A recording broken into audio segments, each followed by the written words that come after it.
Je vous invite à vous tenir debout.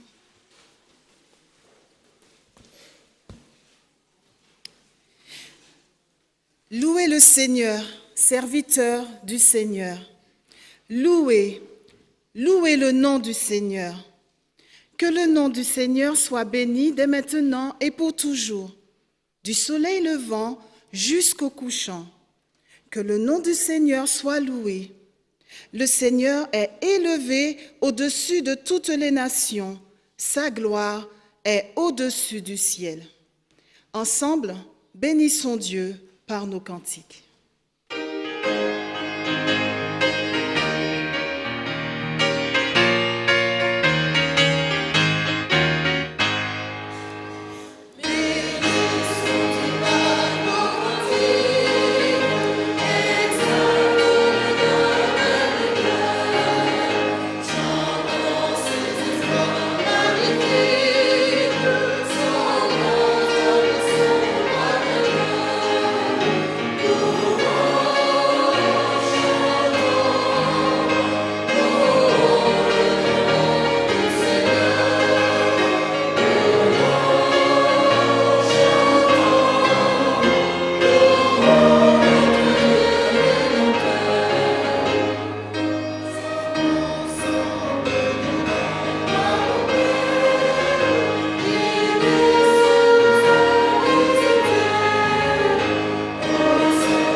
Le Seigneur brille, que nos visages, à nos tours, reflètent sa bonté.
Oui, heureux ceux qui habitent ta maison.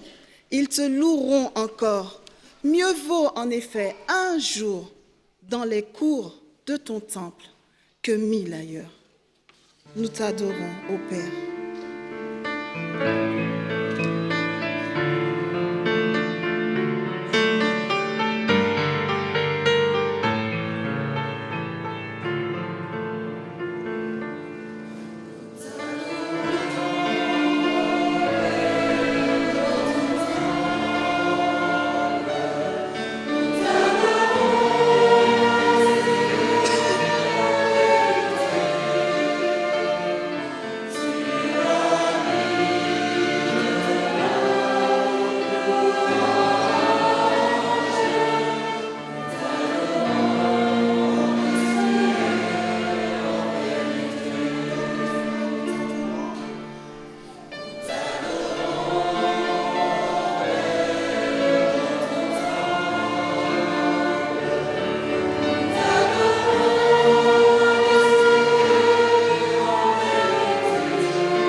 Nous allons prier. Nous vous invitons à prendre l'attitude la plus correcte pendant la prière.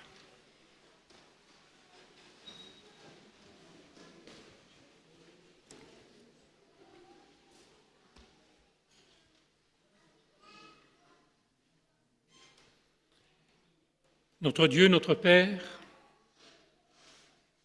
nous voulons te remercier pour la semaine que tu nous as accordée, te remercier pour tes grâces, tes bénédictions, pour tout ce que tu nous as accordé, que nous en ayons ou pas été conscients. Nous sommes venus ce matin pour t'adorer. Nous te remercions de nous avoir précédés dans ta maison. Nous voulons maintenant te demander de diriger toutes choses. Nous voulons te confier ceux qui sont partis, qui sont déjà en vacances. Nous te demandons de les assister là où ils sont et de permettre que nous puissions être en communion d'esprit et de prière avec toi. Nous voulons te confier ceux qui sont malades, ceux qui souffrent, ceux qui passent par des moments difficiles. Nous te les confions, notre Dieu, et nous te demandons de permettre que nous puissions aussi nous tenir auprès d'eux.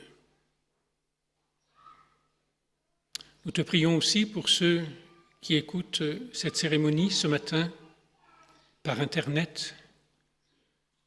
Nous te demandons de les accompagner par ton esprit.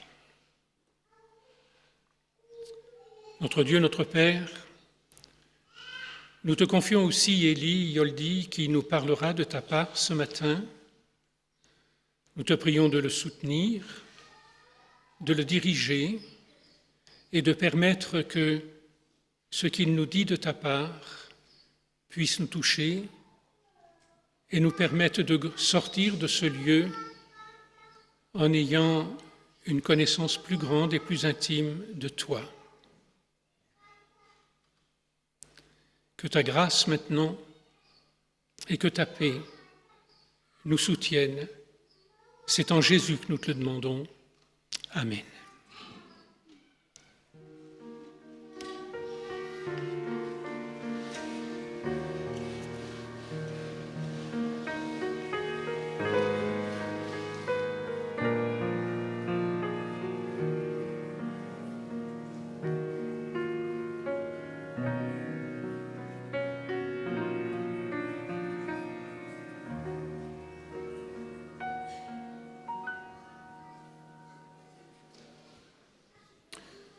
C'est le moment attendu par les enfants, c'est le moment de leur histoire.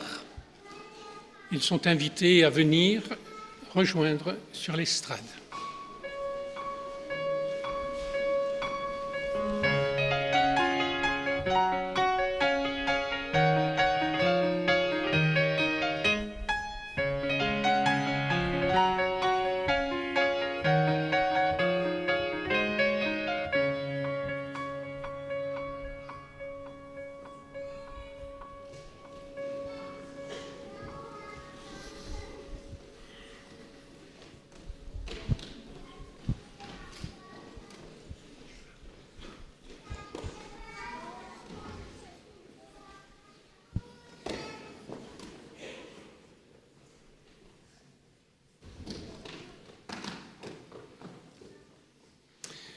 L'histoire de ce matin sera racontée aux enfants par Angie et Gérard Collin.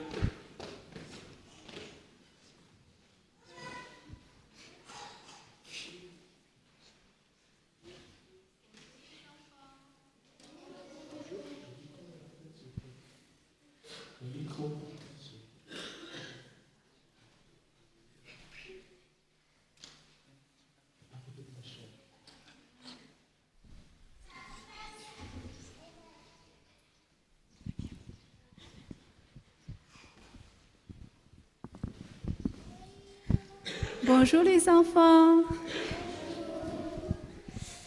大家好. Alors, c'est très coloré ici, il y a du rouge, du bleu, du vert, du jaune, c'est très très coloré, mais ça tombe bien. ça tombe bien parce qu'il y a très longtemps, les couleurs se disputaient. Elle était jalouse et triste parce qu'elle voulait toute la première place. Chacune se vantait d'être la plus belle, le meilleur, la plus importante, la plus utile, la préférée. Le vert en premier affirma « Je suis le vert, je suis la plus essentielle, c'est sûr. Il suffit de regarder dans la nature, regardez, je suis partout, le vert est partout. J'ai été choisi pour colorer les champs, les feuilles, les arbres. Sans moi, les animaux mourraient. C'est moi la couleur la plus importante. Regardez la campagne et vous verrez, vous ne verrez que moi. Tu ne penses pas que la terre lui dit le bleu. Tu oublies le ciel et l'océan. C'est l'eau qui est la source de la vie. Et le ciel donne l'espace, la paix, la joie. Sans moi, vous seriez triste ou ne seriez rien. Le jaune, lui, rit dans sa barbe. Vous êtes bien trop sérieux, vous, le vert et le bleu. Moi, le jaune, j'apporte le rire, la gaieté, la chaleur dans le monde. La preuve, le soleil est jaune et il illumine tout. Chaque fois que vous regardez un tournesol, c'est pas vrai ça? Chaque fois que vous regardez un tournesol, il vous donne le goût du bonheur. Vous savez, ces belles fleurs jaunes. Sans moi, il n'y aurait aucun plaisir sur la terre.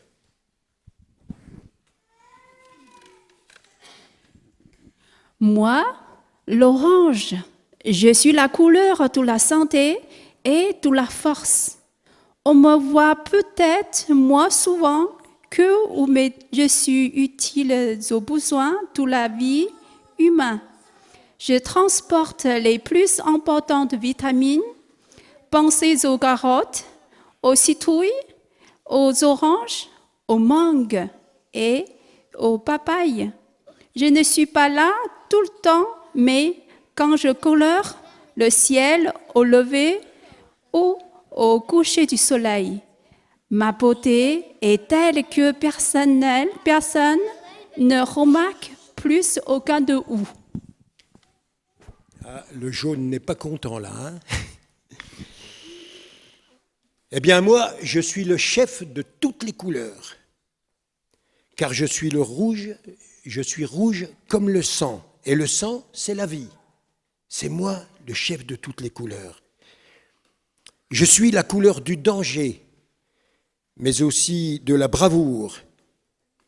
Je suis toujours prêt à me battre pour une cause.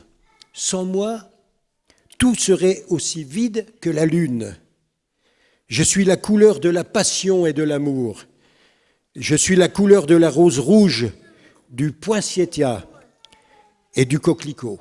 Le poinsettia, c'est une fleur qui s'appelle aussi l'étoile de Noël. Le pourpre se leva et parla dignement. Qui est la couleur de la royauté et du pouvoir? C'est moi qui habillais les rois, les chefs et les juges. Ils m'ont toujours choisi parce que je suis signe d'eux, autoritaire et de la sagesse. Les gens ne m'interrogent pas, ils écoutent et obéissent. Finalement, le dernier à prendre la parole, c'est l'indigo, beaucoup plus calmement que les autres, mais avec autant de détermination. Attention à vous toutes, les couleurs. Ne m'oubliez pas, moi, l'indigo. Je suis la couleur du silence. Vous ne m'avez peut-être pas remarqué, mais sans moi, vous seriez insignifiante. Je représente la pensée et la réflexion, l'ombre du soir et les profondeurs de l'eau. Vous avez besoin de moi pour l'équilibre, pour le contraste et pour la paix intérieure. Et voilà les couleurs qui continuent ainsi à se chamailler, à vouloir les unes après les autres prendre la première place.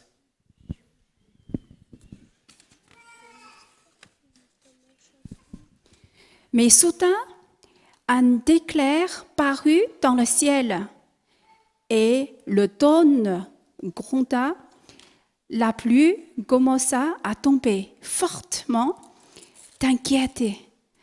Les couleurs se rapprochent les uns les unes des autres pour se rassurer. Voilà. L'éclair fait que les couleurs se rapprochent. Au milieu du bruit, la pluie prit la parole. « Que vous êtes sottes, les couleurs ! Vous n'arrêtez pas de vous chamailler. Chacune essaye de prendre la première place, de dominer les autres. Ne savez-vous pas que vous existez toutes pour une raison spéciale, unique et différente ? Joignez vos mains et venez à moi. » Les couleurs obéirent et unirent leurs mains. La pluie poursuivit. « Dorénavant, quand il pleuvra, chacune d'entre vous traversera le ciel pour former un grand arc de couleurs et démontrer que vous pouvez toutes vivre ensemble en harmonie. L'arc-en-ciel est un signe d'espoir pour demain et un signe de joie pour la paix retrouvée. Chaque fois que la pluie lavera la terre, souvenez-vous, un arc-en-ciel apparaîtra dans le ciel pour nous rappeler de nous apprécier les uns et les autres et d'être dans la joie tous ensemble. » Alors maintenant, on peut tous se donner la main, et l'histoire est terminée. Vous allez pouvoir rejoindre votre famille en vous tenant par la main et en retrouvant papa et maman. Merci.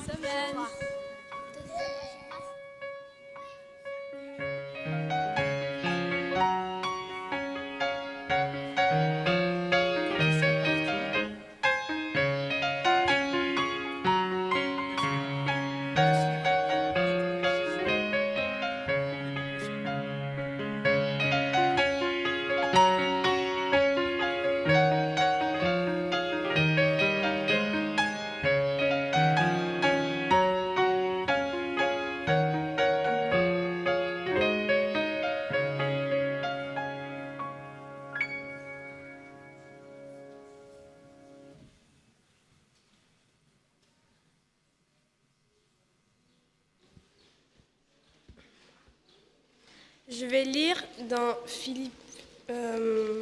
Philippiens 4, verset 4. Réjouissez-vous toujours dans le Seigneur. Je le répète, réjouissez-vous. Je vais lire maintenant dans 1 Thessaloniciens 5, versets 16 à 18. Réjouissez-vous toujours, priez continuellement, rendez grâce en toutes circonstances. Telle est, à votre égard, la volonté de Dieu en Jésus-Christ.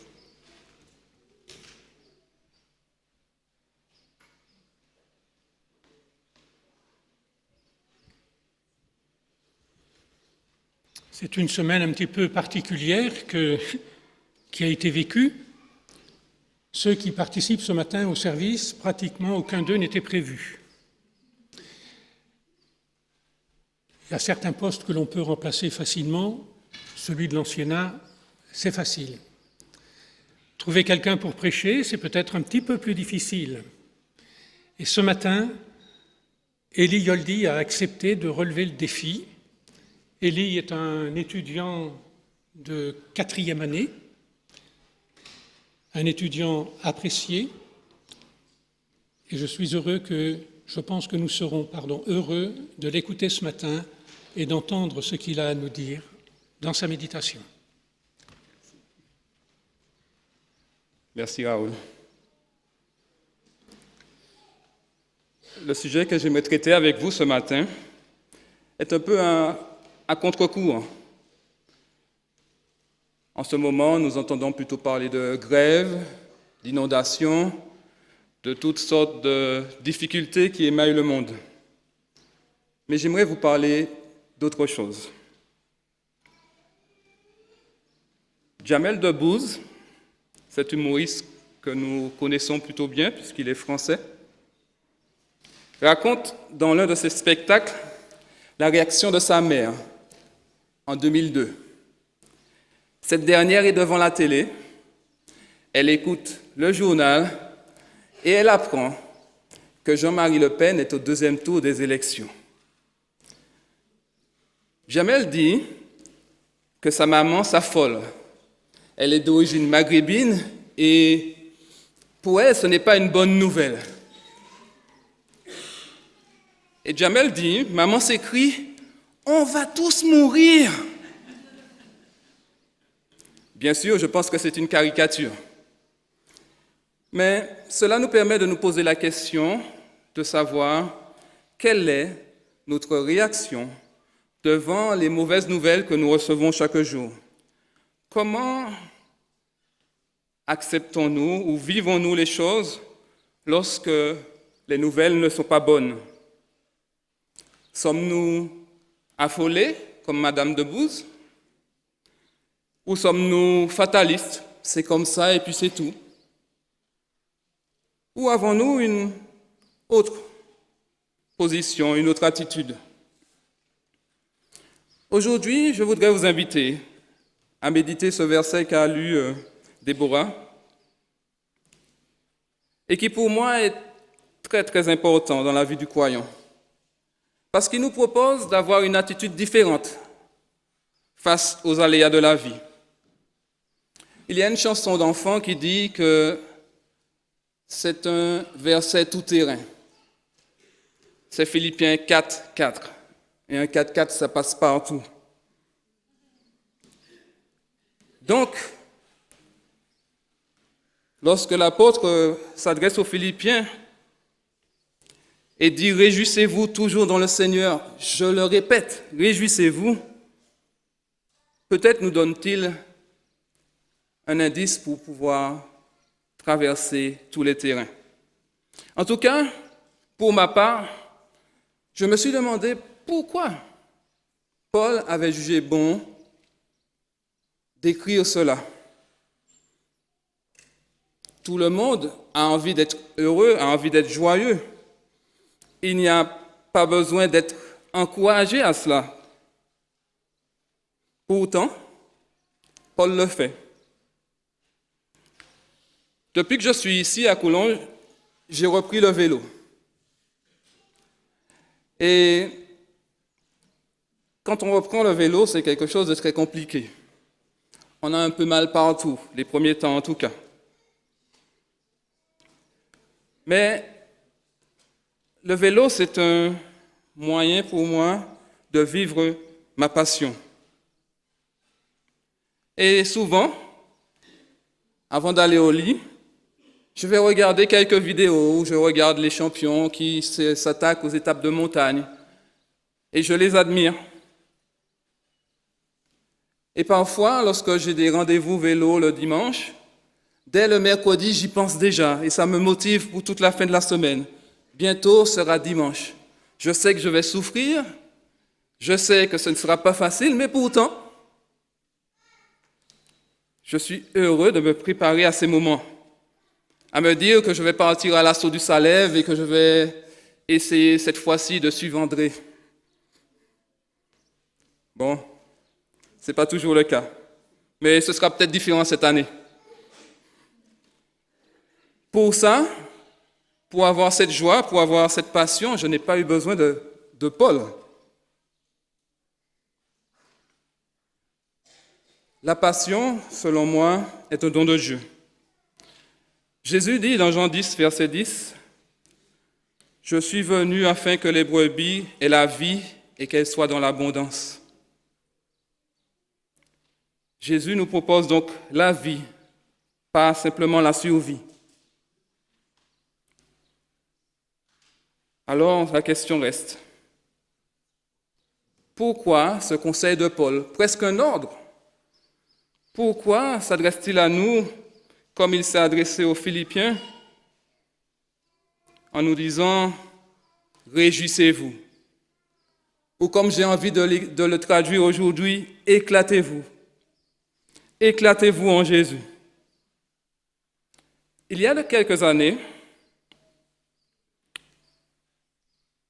dans ma commune d'origine, à la Martinique, on disait quelque chose au sujet des adventistes. On disait souvent, ils ont une face de cheval. Vous avez déjà vu un cheval? C'est pas très souriant. Et à l'époque, ça a beaucoup changé et j'en remercie le Seigneur, c'était justifié. C'était le moment, c'était l'époque où on disait la religion c'est quelque chose de sérieux. Donc, tous ceux qui croient doivent être sérieux et être sérieux tout le temps. Dieu, ce n'est pas de la plaisanterie.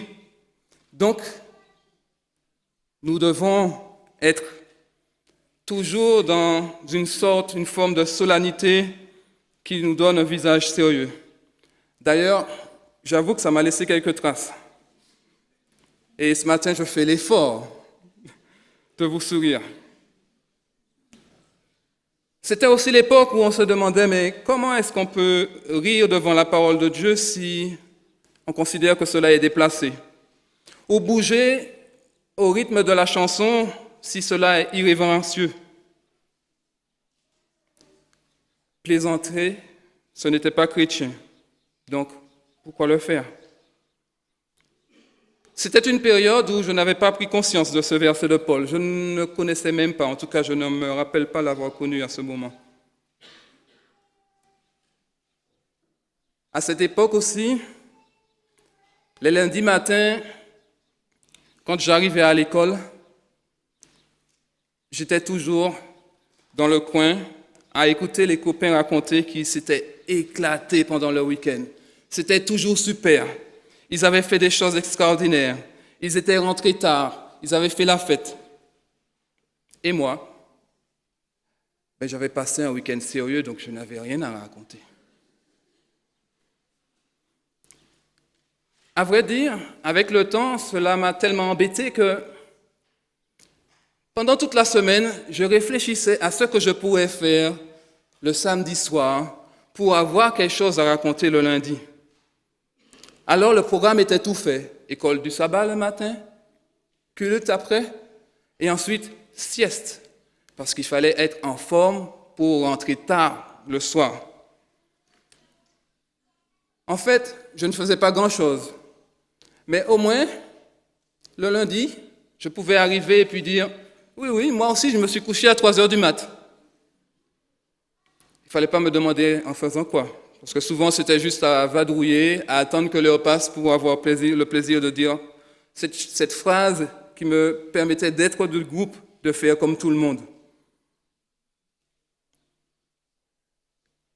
Il y a dans Luc 15 l'histoire que l'on a appelée l'histoire du fils prodigue. C'est une histoire que nous connaissons bien.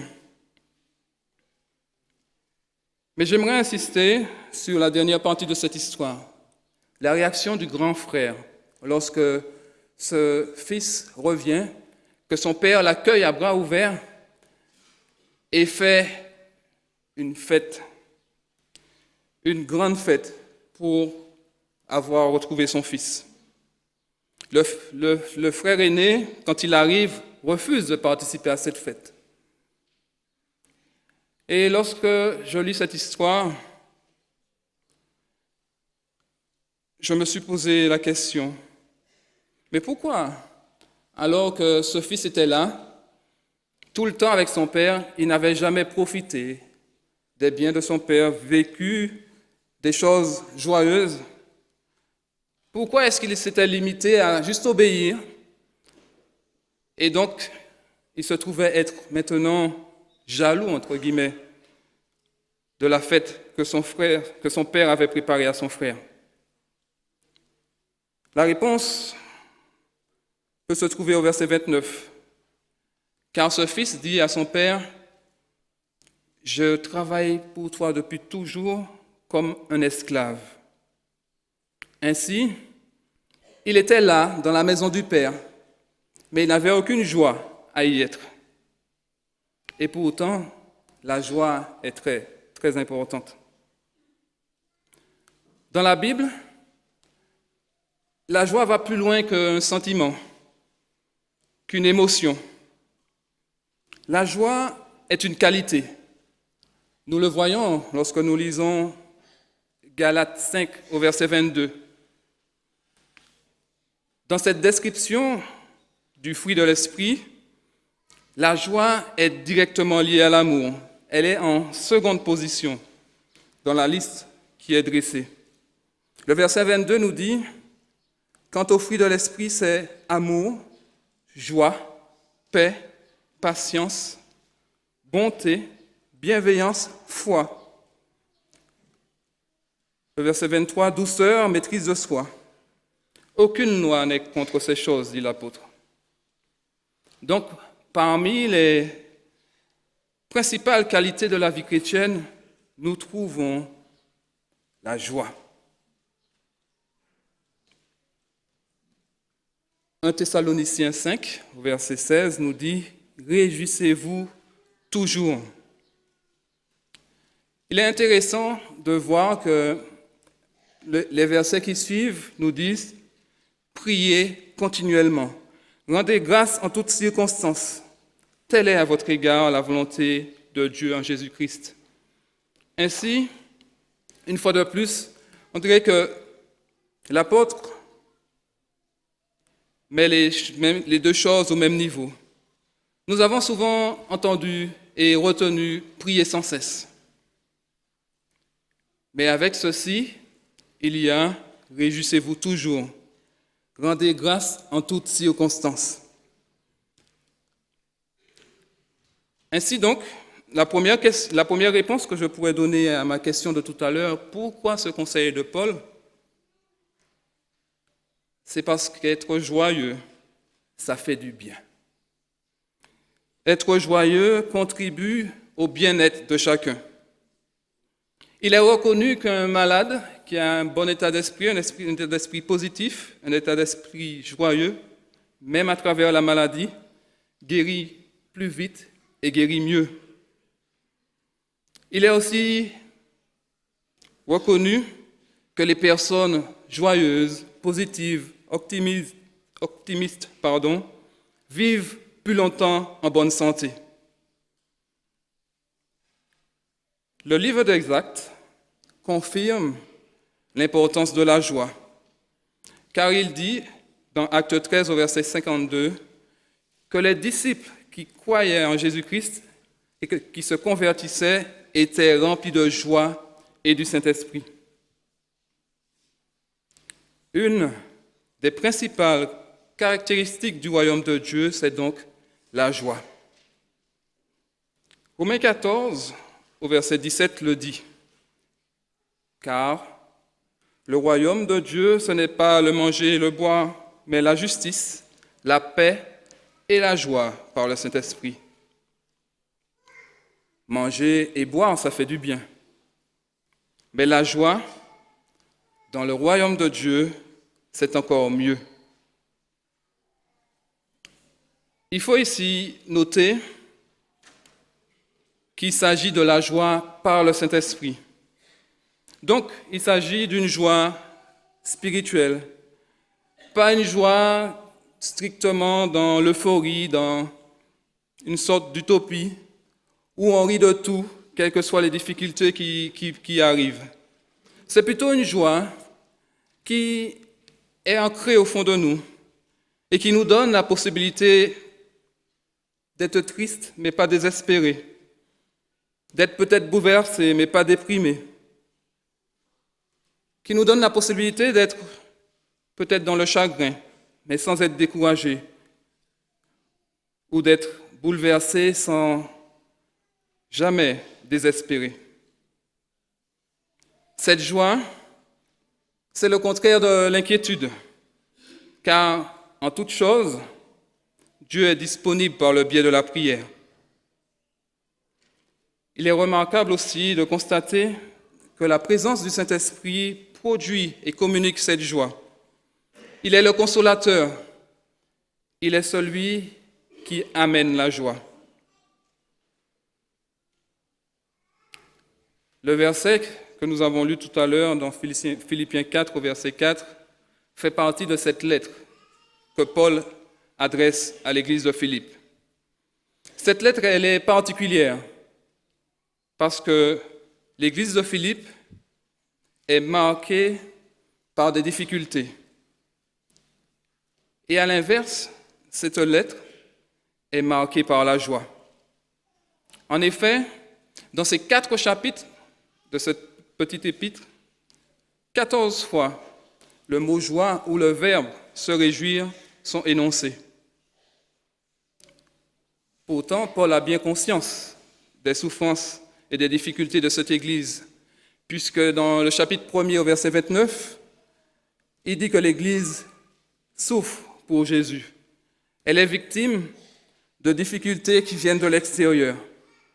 Mais quand nous lisons les chapitres 3 au verset 15 et 18, ou encore le chapitre 4 au verset 2, nous voyons aussi qu'il y avait des difficultés à l'intérieur de cette Église. Malgré tout cela, la joie résonne dans cette épître aux Philippiens. Paul dit au chapitre 4, au verset 1er, « C'est pourquoi, mes bien-aimés, mes frères bien-aimés, vous pour qui j'ai une vive affection, vous qui êtes ma joie et ma couronne, tenez ferme dans le Seigneur, mes bien-aimés. » J'encourage Évodie et j'encourage Syntyche à être d'accord dans le Seigneur. Oui, toi aussi, fidèle collègue, je te demande de les aider, elles qui ont combattu côte à côte avec moi pour la bonne nouvelle, avec Clément et mes autres collaborateurs, dont les noms sont dans le livre de vie. Et c'est ici que se trouve le verset qui nous a intéressés. Réjouissez-vous toujours dans le Seigneur. Je le répète, réjouissez-vous. Mais continuons la lecture. Que votre attitude conciliante soit connue de tous. Le Seigneur est proche.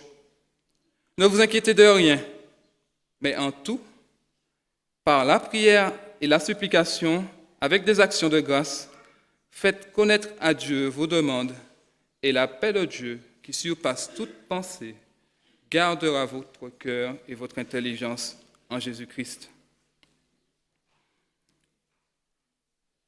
Nous pouvons continuer la lecture jusqu'au verset 9. Au reste, frères, que tout ce qui est vrai, tout ce qui est digne, tout ce qui est juste, tout ce qui est pur, tout ce qui est aimable, tout ce qui mérite l'approbation, ce qui est moralement bon et digne de louange soit l'objet de vos pensées.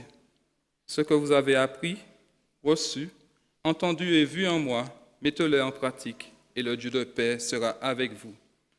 Votre don et le Dieu de paix sera avec vous. En observant ce texte, ces 9 versets, nous trouvons au centre de ceux-ci le verset 5. Que votre attitude conciliante soit connue de tous. Le Seigneur est proche. Pour moi, c'est la deuxième réponse à apporter à notre question. Parfois, nous pensons que communiquer l'Évangile est quelque chose de compliqué, est quelque chose de réservé à une élite. Mais nous voyons dans ce verset qu'avec notre joie, nous pouvons participer à la tâche. Donc, la deuxième réponse à la question « Pourquoi Paul donne-t-il ce conseil ?» c'est parce que la joie est contagieuse. Vous voulez être un chrétien contagieux? Alors soyez un chrétien joyeux. Ce verset aussi nous parle de la proximité du retour de notre Seigneur Jésus-Christ. Il nous apporte l'espérance d'une joie future, mais une joie qui a des effets bien présents, qui permettent une attente sereine de ce retour. Ainsi, je pourrais proposer une troisième réponse à notre question. La joie est liée à l'espérance. Si nous avons l'espérance de la vie éternelle, du retour de notre Seigneur Jésus, nous pouvons fixer les yeux sur cette espérance et traverser les difficultés avec une joie certaine. Vous pouvez avoir des moments de tristesse, nous pouvons tous en avoir. Mais lorsque nous avons l'espérance, nous ne pouvons vivre dans la tristesse, nous ne pouvons y demeurer. Si nous revenons maintenant au verset 4 et au verset 6 de Philippiens 4, nous voyons que non seulement Paul donne ce conseil, mais il donne aussi quelques outils pour parvenir à rester dans cette joie. Ainsi, au verset 6, il dit « Ne vous inquiétez de rien, mais en tout, par la prière et la supplication, avec des actions de grâce, faites connaître à Dieu vos demandes. » Plus tôt, dans cet épître, c'est-à-dire au chapitre 2, au verset 14, il conseillait encore « Faites toutes choses sans murmure ni hésitation. » Voilà donc, pour ma part, les raisons qui ont pu pousser Paul à nous offrir ce conseil. Il sait et il savait que Dieu souhaite que nous puissions vivre cette joie en 3 dimensions. La première dimension, c'est parce que cela fait du bien. Elle est donc pour nous, aujourd'hui, pour notre bien-être personnel. Le Dalai Lama disait « La joie est un pouvoir, cultivez-la. » Ainsi, pour nous aujourd'hui, n'ayons crainte d'utiliser ce pouvoir. La deuxième dimension est pour l'autre aujourd'hui, pour son bien-être et pour son salut. Le duc de Lévis disait « Celui qui n'est jamais content ne contente jamais. » Ainsi, nous ne pouvons transmettre la joie qu'en étant joyeux nous-mêmes. Et nous ne pouvons transmettre la bonne nouvelle, si c'est une bonne nouvelle, qu'en la vivant dans la joie. Enfin, la troisième dimension, c'est la dimension qui est liée à l'espérance de la vie éternelle. Et personnellement, je pense que si on enlève la caractéristique de la joie à la vie éternelle, cela devient un enfer. Moi, je veux aller au ciel, je veux vivre éternellement, mais je veux vivre dans la joie. L'espérance d'une joie est presque égale à la joie qu'elle donne, disait Shakespeare.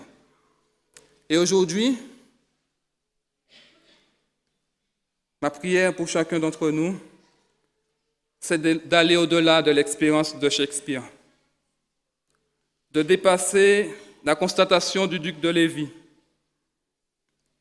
de surpasser le conseil du Dalai Lama pour nous éclater en Jésus, pour vivre dans la joie avec notre Sauveur.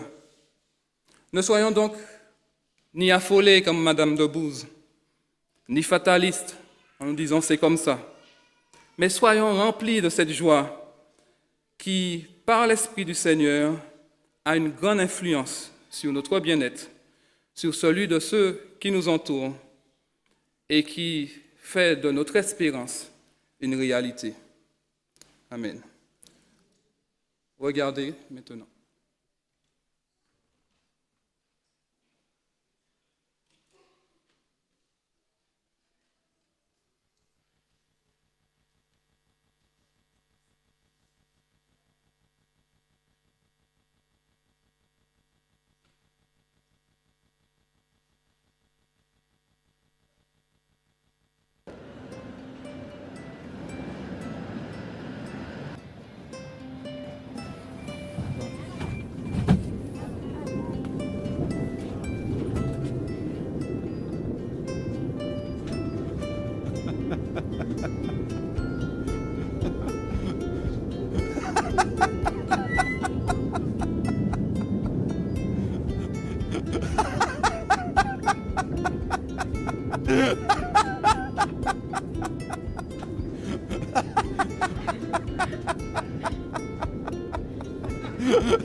Le moment est venu d'apporter maintenant nos dîmes, nos offrandes. Nous demanderons aux diacres qui ont été désignés de bien vouloir passer dans les rangs pour les recueillir.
Notre Dieu, notre Père, c'est avec joie que nous sommes en ta présence et que nous t'apportons nos dîmes et nos offrandes. Nous savons que tu permettras que ces fonds soient gérés comme tu l'as jugé bon, afin que ton évangile, ta bonne nouvelle, soit propagée dans le monde entier. Garde et bénis, continue à nous accompagner et à permettre que toujours nous te soyons reconnaissants. En Jésus. Amen.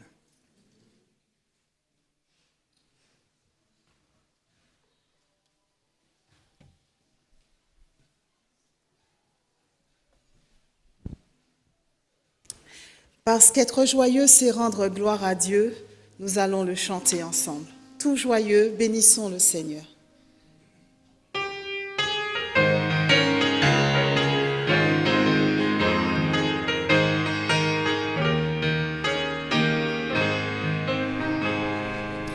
Nous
Recevons la bénédiction de l'Éternel. Que l'Éternel te bénisse et qu'il te garde. Que l'Éternel fasse luire sa face sur toi et qu'il t'accorde sa grâce. Que l'Éternel tourne sa face vers toi et qu'il te donne la paix. Amen.